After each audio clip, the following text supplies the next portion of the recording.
Hello अस्सलाम वालेकुम everyone. Welcome to my YouTube channel. आज से मैं व्लॉगिंग स्टार्ट कर रही हूँ। ये मेरा 2026 की बकेट लिस्ट में था। तो यस, आज से मैंने चैनल तो मेरा काफ़ी वक्त पहले का क्रिएट किया हुआ है, बट मैं व्लॉगिंग आज स्टार्ट कर रही हूँ। तो जी हाँ, मैंने ब्रेकफास्ट कर लिया है, हस्बैंड मेरे ऑफिस चले गए हैं और अब मैं क्लीनिंग स्टार्ट कर रही हूँ। ज़ाहिर है आप लोगों को पहले तो एक इंट्रोडक्शन वीडियो चाहिए थी, मतलब मुझे बनानी चाहिए थी आप लोगों के लिए, लेकिन मैं चाहती हूँ कि पहले कुछ ऑडियंस मुझसे कनेक्ट कर पाए, तब मुझे इंट्रोडक्शन वीडियो बनाने में थोड़ा सा इंटरेस्ट आएगा। तो फ़िलहाल मैं अभी आप लोगों के साथ ऐसे ही अपने डेली व्लॉग्स शेयर करती रहूँगी और उम्मीद करती हूँ कि आप लोग मुझे बहुत प्यार मोहब्बत देंगे, मुझे आगे बढ़ाएंगे। तो ये मेरा डाइनिंग एरिया है और यहाँ पर ये सारा सामान मेरे हस्बैंड जब रात में ऑफिस से आते हैं, सारा दिन मैं जैसे क्लीनिंग करती हूँ सारा सामान एज इट इज़ रहता है, लेकिन जैसे ही मेरे हस्बैंड आते हैं माशाल्लाह तब से सामान इधर उधर होना जो शुरू होता है, तो सुबह तक यही चलता रहता है। तो शाम को मेरे हस्बैंड ने डाइनिंग टेबल पर ही खाना खाने के बाद में फिर यहीं पर अपना सिस्टम रख लिया था, लैपटॉप और मॉनिटर वगैरह, तो उसी पे अपना काम कर रहे थे। तो ये मैंने उनकी जगह पे रख दिया है। वैसे हमने एक बेडरूम में एरिया बना रखा है जहाँ पर मेरे हस्बैंड जो है अपना काम कर सकते हैं। ठंड की वजह से बेडरूम में शिफ्ट कर लिया था टेबल, बट उनको कभी कभी होता है कि वहाँ पर नहीं अच्छा लगा, तो रात उनका दिल था कि यहीं पर काम करेंगे, तो उन्होंने रात में यहीं पर काम किया था अपने सिस्टम पे। तो वो सारा सब मैंने अंदर सेट किया है और ये मैंने अपना डाइनिंग टेबल क्लीन कर लिया। और यहाँ पर एक्चुअली बंद रहता है सारा। मैं रियाद में रहती हूँ, वैसे मैं इंडिया से हूँ, लेकिन रियाद में मेरे हस्बैंड वर्किंग है, तो मैं यहीं रहती हूँ उनके साथ। तो सारा दिन जो है वो, वैसे तो धूप नहीं आती है, सारा बंद है, लेकिन फिर भी डस्टिंग मतलब डस्टिंग करने की ज़रूरत रहती है हर दूसरे तीसरे दिन, इवन दूसरे ही दिन काफ़ी। अगर आप एक दिन बीच में गैप कर देते हो तो चलेगा, पर 2 से 3 दिन फिर काफ़ी गंदा सा लगने लगता है। तो मैंने डस्टिंग कर दी है और इस पे स्क्रैचेस वगैरह, क्योंकि हस्बैंड मेरे, मैं आपको बताया था कि अपने ऑफिशियल वर्क के लिए भी यहाँ पर बैठ जाते हैं, तो इस वजह से मैं ये जो है वो डाइनिंग टेबल पे अब मैं बिछा देती हूँ। उसको दस्तरखान कहते हैं वैसे तो देसी लैंग्वेज में। तो ये टेबल कवर मैंने इस पे लगा दिया है और इससे ये है कि स्क्रैच डायरेक्ट टेबल पर नहीं आता है। यहाँ पर कौन कौन सी ऐसे लोग, ऐसी फीमेल्स हैं जो मेरा वीडियो देख रही हैं, सऊदी में रहती हैं, प्लीज़ मुझे कमेंट करिएगा। जो भी मेरी तरह हाउसवाइफ हैं, अभी घर पर रहती हैं, कोई वर्किंग नहीं है, तो आप लोग मुझे कमेंट्स में ज़रूर बताइएगा, क्योंकि मेरी अभी तक यहाँ पर कोई भी फ्रेंड नहीं है, मैं बहुत बोर होती हूँ अकेले। ये अब आ गई है बेडरूम की बारी। तो ये सारा बेड जो है वो मैसी पड़ा हुआ है, क्योंकि सुबह में उठने के बाद में अगर हम टाइम से उठ जाते हैं तो नमाज कुरान शरीफ के बाद फिर ब्रेकफास्ट सीधा किचन में ही जाना होता है। और आज हम थोड़ा सा लेट उठे थे क्योंकि हस्बैंड मेरे रात में काफ़ी लेट आए थे, तो देर से सोना हुआ, इसी वजह से देर से फिर जागे थे, तो थोड़ा सा लेट हो गए थे वो ऑफ़िस के लिए भी। तो ब्रेकफास्ट वगैरह करके फिर उनका टिफ़िन तैयार करना होता है, तो ऐसे में क्लीनिंग मेरी बाद में ही होती है। तो ये मेरा बेडरूम एरिया है, तो इसको ज़्यादा कुछ क्लीन हमें करना नहीं है क्योंकि मैंने डस्टिंग कल ही की थी। तो बस ये बेडशीट वगैरह मुझे अरेंज करनी थी ठीक से। ये बेडशीट मेरी बहुत अच्छी है, मैंने यहाँ ये एक लोकल मार्केट से ख़रीदी थी। आई थिंक लबन एरिया है वो जहाँ से हमने ये ली थी, पर ये बेडशीट सर्दियों के लिए मुझे काफ़ी बेहतर लगी। हालांकि ये हमने ली जल्दबाजी में ही थी। और ये मैं अपने किचन के एक स्पैचुला वाला जो मेरा स्पून है उससे मैं इसको अरेंज कर रही हूँ कि बहुत अच्छे से सेट हो जाती है बेडशीट। आप लोग भी ट्राई करिएगा। क्योंकि अगर फिंगर से करते हैं ना तो रैशेज़ हो जाते हैं फिंगर्स पे। तो इसको मैंने काफ़ी पहले से मैं इसको ट्राई करती हूँ, बहुत अच्छे से बेडशीट सेट होती है, मुझे काफ़ी पसंद आया ये। तो देखिए बेडशीट एकदम से सेट हो गई है मेरी, कोई भी सिलवट नहीं है, बहुत अच्छे से सेट होती है।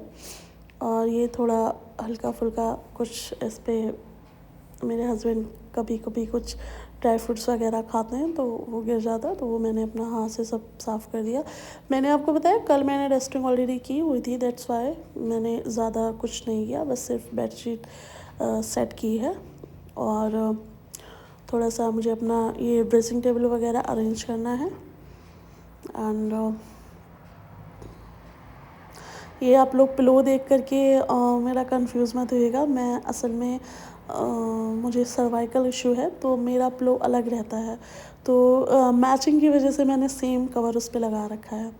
ये मेरे हस्बैंड का वो एरिया है जो मैंने उनके लिए बना रखा है बेडरूम में ही, कि आपको अगर रात में लेट नाइट काम करना होता है तो आप यहाँ पर आराम से बैठ के काम करें, क्योंकि ठंड बाहर जहाँ पर डाइनिंग टेबल है वहाँ थोड़ा सा ठंड लगती है, तो इस वजह से मैंने बेडरूम में अरेंज कर दिया था।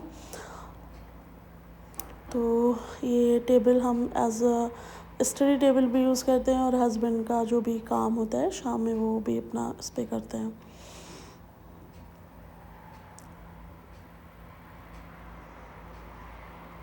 मेरी तरह किस किस को क्लीनिंग पसंद है, मतलब जितना एरिया आप एटलीस्ट यूज़ कर रहे हो। ये फ्लैट हमारा माशाल्लाह काफ़ी बड़ा है, इसमें 4 रूम हैं, जिसमें एक ड्राइंग रूम भी हम यूज़ नहीं करते क्योंकि मैं सारा दिन अकेली होती हूँ, तो ड्राइंग रूम बाहर की साइड में है गेट के पास, तो मैं कंफर्ट नहीं होती हूँ क्योंकि घर पे बात करनी होती है, बाहर आवाज़ जाए थोड़ा सा ठीक नहीं लगता, तो उस वजह से मैं उस साइड नहीं जाती हूँ।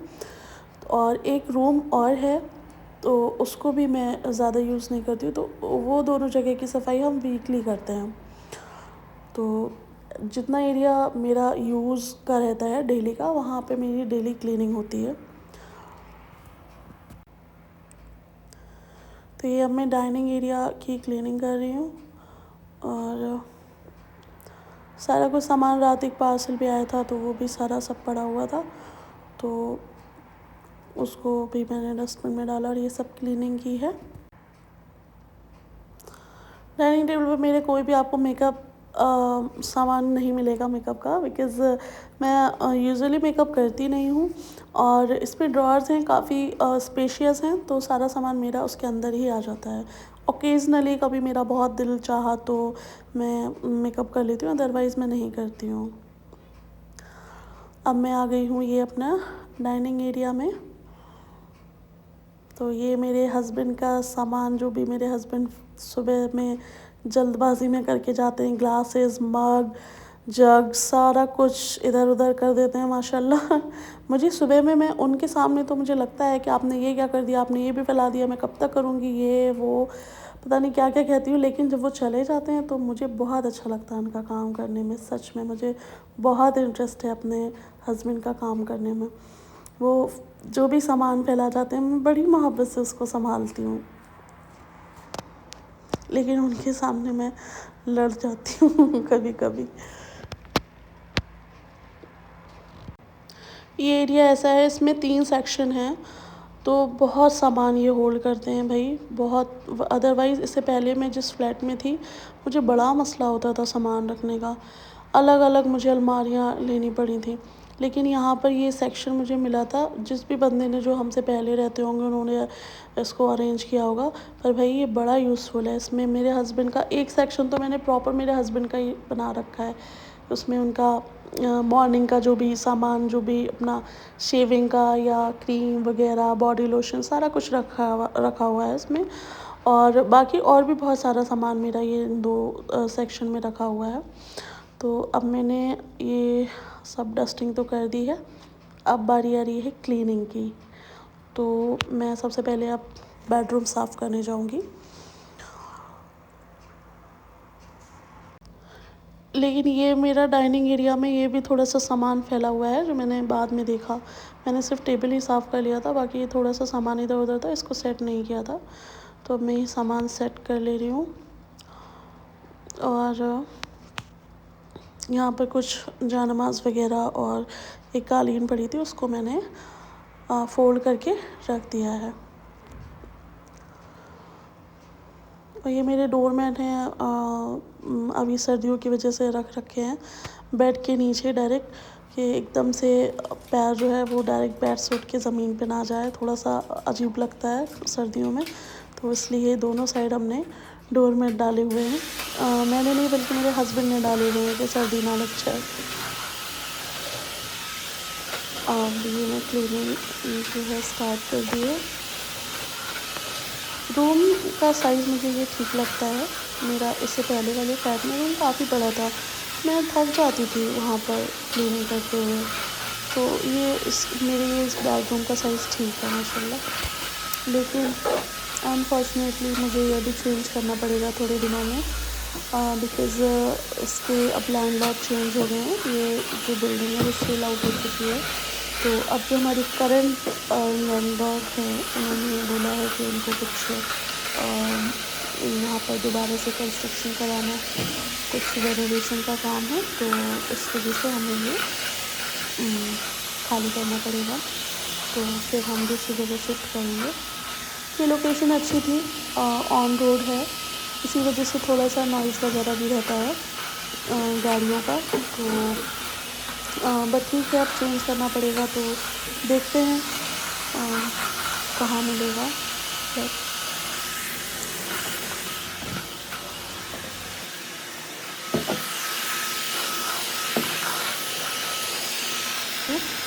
मेरे हस्बैंड की लिए आसानियाँ पैदा करे, मेरे हस्बैंड ने मेरे लिए बहुत आसानियाँ करी हैं माशाल्लाह। अल्लाह ताला उनकी कमाई में बरकत करे, उनको लंबी सेहतमंद ज़िंदगी अता करे और हमारा साथ हमेशा बना रहे। आसानियाँ ऐसे की हैं कि मुझे थोड़ा सा मतलब मैं ऑपरेटेड हूँ, मेरा 2 बार ऑपरेशन हो चुका है, तो मेरा जो स्टैमिना है ना, वर्किंग स्टैमिना, वो काफ़ी लो हो चुका है। अभी रिसेंटली मेरा ऑपरेशन हुआ है, तो लेकिन मेरे साहिब ने मुझे लिए इतनी सहूलियत कर रखी है कि सब चीज़ें इस तरह से मुझे अरेंज कर रखी हैं जिससे मैं मेरे लिए जितना आसानी हो सके, तो मुझे बहुत अच्छा लगता है। ये मेरा एक पुराना ये वैक्यूम क्लीनर था, तो ये थोड़ा सा दिक्कत करता है, तो मैंने एक हैंडी वैक्यूम क्लीनर मतलब मंगाया है अभी, जिससे मैं बेडरूम अपना उसी से साफ़ करती हूँ।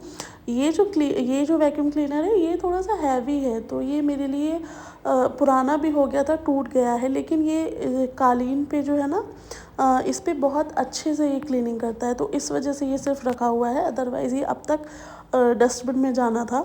लेकिन ये जो मेरा दूसरा वाला जो अभी सिंगल हैंडेड वाला जो वैक्यूम क्लीनर है, वो जो है इस पर क्लीनिंग नहीं होती है, चिपक जाता है वो। आई डोंट नो कि उसके सक्शन पावर में कुछ मसला है या क्या, बट वो इस पर चिपक जाता है, क्लीन नहीं करता है। लेकिन ये बड़ा वाला जो वैक्यूम क्लीनर है ये बहुत अच्छे से इसको कालीन को क्लीन कर देता है। तो अब ये मैं आ गई हूँ बाहर की साइड। ये मेरा किचन वाला एरिया है, वॉश बेसिन वगैरह, और इसी साइड जहाँ मैं खड़ी हूँ इसी साइड हमारा वॉशरूम है।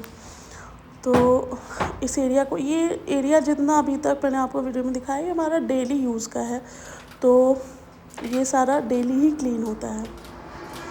और बाकी जो भी रूम्स हैं, लाइक दूसरा जो बेडरूम है और जो ड्राइंग रूम है, उसको मैं वीकली क्लीन करती हूँ, just because of my health issue, क्योंकि मैं बहुत ज़्यादा बर्डन वाला काम या बहुत काफ़ी देर तक कंटिन्यूसली काम में नहीं कर पाती हूँ।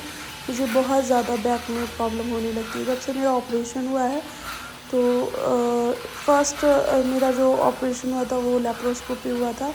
कुछ हैं मेरे साथ health issues, personal health issues हैं, और एक मेरा ओपन हुआ है, तो इस वजह से मेरा वेट भी बहुत ज़्यादा गेन हो गया है और मुझे बैक में ज़्यादातर पेन रहता है, तो इसलिए मैं क्लीनिंग पूरे घर की एक दिन में नहीं कर पाती हूँ। और आई थिंक जिन लोगों को भी प्रॉब्लम है तो उनको नहीं करना चाहिए। ये वाला फ्लैट हमारा ज़्यादा बड़ा है, तो मुझे मतलब अगर सारा मैं क्लीन करूँगी तो मुझे एटलीस्ट 4-5 घंटे लग जाएंगे, तो इसलिए डेली यूज़ नहीं करती हूँ मैं। सॉरी डेली क्लीन नहीं करती हूँ। तो ये वाला एरिया यहाँ पर हमारा ये मोस्टली हम वैसे गैलन वगैरह रखते हैं, वाटर गैलन इकट्ठी आती है ना, आई थिंक 10 गैलन्स एक साथ आती है, तो वो सारी रखी होती हैं। तो यहाँ पर 2-3 या सिंगल अभी मैंने सारी जो भी खाली हो चुकी थी वो मैंने बाहर रख दी हूँ उठा करके, और ये सिंगल गैलन होती। तो ये वाला एरिया मोस्टली हमारा गैलन से ही फिल रहता है। ये जहाँ पर मैंने प्लग इंसर्ट किया है अपने वैक्यूम क्लीनर का, वो मेरा किचन एरिया है, वो भी मैं आपको किसी दिन शो करूँगी।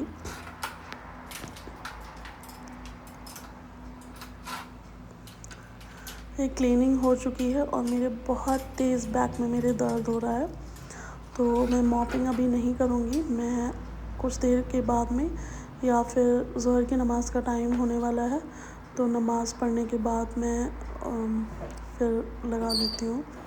पोछा बाद में लगाऊंगी मैं, क्योंकि एक साथ मुझे काम करना मना है, मुझसे होता भी नहीं है।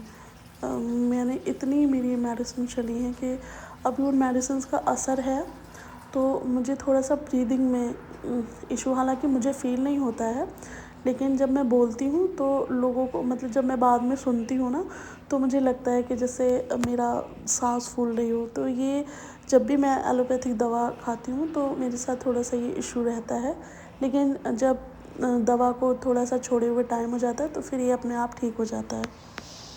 तो ये मेरा सारा कुछ क्लीन हो चुका है माशाल्लाह। और फिर थोड़ी देर रेस्ट किया। रेस्ट करने के साथ ही अज़ान हो चुकी थी ज़ोहर की, तो फिर मैंने ज़ोहर की नमाज़ पढ़ी उठ के, एंड दैन थोड़ा सा मैंने विंडो ओपन करके देखा बाहर का एटमॉस्फेयर। और हालांकि यहाँ इस फ्लैट पे मुझे सनलाइट तो नहीं मिलती है, मैं कितना भी विंडो खोल लूँ लेकिन सनलाइट प्रॉपर नहीं मिलती है जितनी मिलनी चाहिए। फिर मुझे कुरान पढ़ना था, तो मैंने कुरान ना पढ़ के 16 सूरा से यासीन शरीफ पढ़ ली, क्योंकि मुझे भूख लग रही थी बहुत तेज़, और यासीन शरीफ छोटी होती है, तो मैंने यासीन शरीफ पढ़ के ढेरों ढेर दुआएं की आप सबके लिए, अपनी फैमिली के लिए, अपने घर वालों के लिए। और फिर ये लंच टाइम हो गया, मतलब लंच टाइम तो काफ़ी पहले का हो गया था, लेकिन मेरा लंच अब हो रहा है। तो काफ़ी वक्त से मैं डाइट पे हूँ, तो मैंने आज मेरा बड़ा दिल चाह रहा था चीटिंग करने का, तो मैंने मूली के पराठे खाए हैं। ये मूली के पराठे मेरे सर्दियों में फ़ेवरेट हैं। तो आपको किस किस को पसंद है मूली के पराठे, मुझे कमेंट्स में ज़रूर बताइएगा। और मैं उम्मीद करती हूँ कि आपको मेरा व्लॉग पसंद आ रहा होगा, तो प्लीज़ अपने प्यार को कमेंट सेक्शन के थ्रू ज़रूर मुझे बताएं, लाइक करें बहुत ज़्यादा, शेयर करें अपने फैमिली एंड फ्रेंड्स में, और मेरे चैनल को सब्सक्राइब करें। अल्लाह हाफ़िज़, अस्सलाम वालेकुम।